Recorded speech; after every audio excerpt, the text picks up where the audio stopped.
Salut à tous, aujourd'hui je vais vous présenter la mini hot rod qui existe en deux déclinaisons. La mini hot rod classique qui fait 22 cm sur 77 cm et demi et la mini hot rod Bigfoot qui est une version un peu plus large que la mini hot rod classique avec une largeur de 25 cm au lieu de 22 pour les personnes qui ont des pieds un peu plus grands et qui se sentiront plus à l'aise et qui auront de meilleurs appuis sur un plateau un peu plus grand.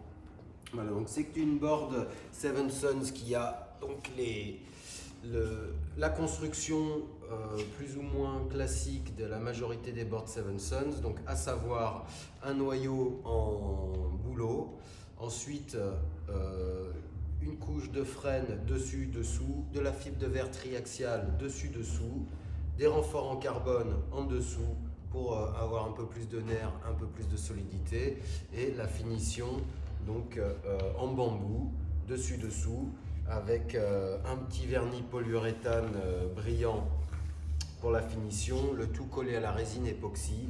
Et voilà, à savoir que comme toutes les autres, toutes les boards Seven Sons sont signées, numérotées, datées et avec le nom du shaper. Donc ici, on voit la version, on va commencer par la version classique, donc comme on disait 22 cm de large sur 77 cm et demi. Le montage qui va bien, c'est des trucks en 180 mm avec des roues en 70 mm pour standard. Après on peut aussi monter du plus petit en 65 mm ou du plus gros en 75 cm selon ce qu'on a envie de faire avec la planche et selon l'état des routes qu'on a vers chez soi. Voilà, donc ces deux planches, c'est des petits cruisers, donc enfin on peut dire pour faire du cruising, du carving, donc c'est des planches avec du flex assez énergique parce que voilà, les matières et les bois qu'il y a dedans renvoient bien. Ça peut convenir à des poids, on va faire les tests de flex après. Moi je fais 65 kg, ça va bien, on a un bon flex énergique et on verra qu'on peut monter à 110-115 kg en ayant quelque chose qui soit pas du chewing-gum, toujours avec de la relance grâce aux fibres, au carbone et au bois. Donc c'est quand même une gamme de poids assez large, on va dire, qui va convenir à pas mal de riders.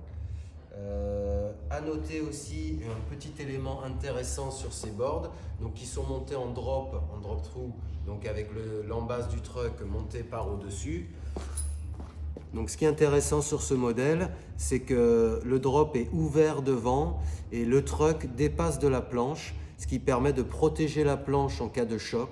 Donc si elle se prend un trottoir, voilà, elle ne va pas exploser directement parce que voilà, c'est quand même des planches voilà, qui sont assez fines, assez techniques. Donc si on la balance à toute vitesse dans un trottoir, ça va forcément l'abîmer. Donc là, c'est le truck qui protège.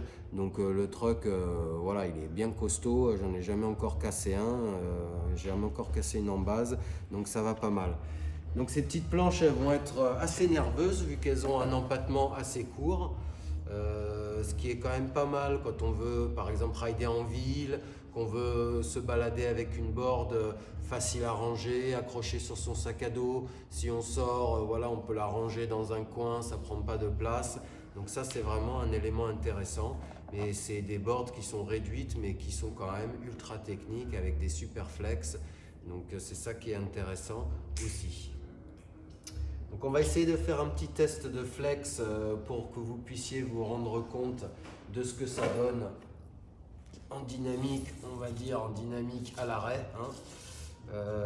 Voilà, donc pour 65 kg, ça va donner ça. Donc c'est un flex qui renvoie quand même bien un tout petit peu sur la rigidité pour 65 kg, mais bon voilà, c'est pas rigide non plus, c'est bien souple et on voit que ça renvoie vraiment bien, c'est assez fun.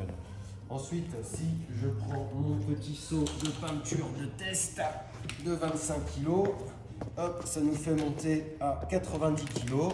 Donc 90 kg, toujours top, un bon flex, ça renvoie toujours grâce aux fibres de verre, au carbone et aux différents bois qu'on utilise.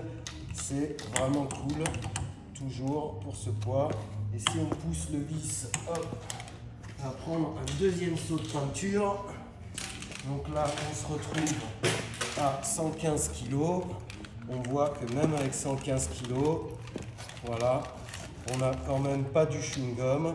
C'est un peu plus mou forcément, un peu plus confort on va dire limite. Et voilà, on a quand même une board qui renvoie le flex comme il faut, donc il n'y a aucun souci. En ce moment, la mode, c'est pas mal le pump track. On en voit qui se construisent un peu partout. Et c'est vrai que cette board, elle peut être vraiment bien adaptée pour le pump track. Parce que souvent, le problème avec les longboards, c'est comme ils ont un empattement qui est très long, on a tendance, sur les bosses qui sont assez pointues, à toucher facilement le dessus avec le flex, avec le grand empattement, etc. Donc là, comme elles ont un empattement un peu plus court, du coup, il y a peu de chances de toucher au milieu.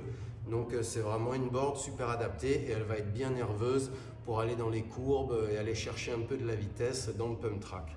Voilà, donc si vous avez des questions, n'hésitez pas. Vous avez toutes les infos sur notre site internet. Vous pouvez aussi nous contacter par mail ou par téléphone. Et si jamais vous êtes dans la région donc de Toulouse, en l'occurrence Beaumont-de-Lomagne, vous pouvez toujours venir tester ces boards à l'atelier parce qu'on a quasiment toutes les boards de la gamme en test. Donc vous pouvez venir vous faire une idée par vous-même de ce que ça peut donner.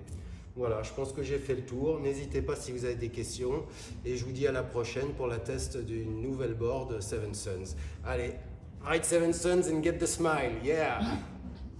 Et petite précision pour ceux qui se posent la question, parce que je ne l'ai pas forcément dit dès le début, c'est que voilà, toutes les longboards Seven Suns sont fabriquées dans nos ateliers, donc en France. Donc voilà, c'est de l'artisanal, c'est du fait maison et du fabriqué en France. Voilà.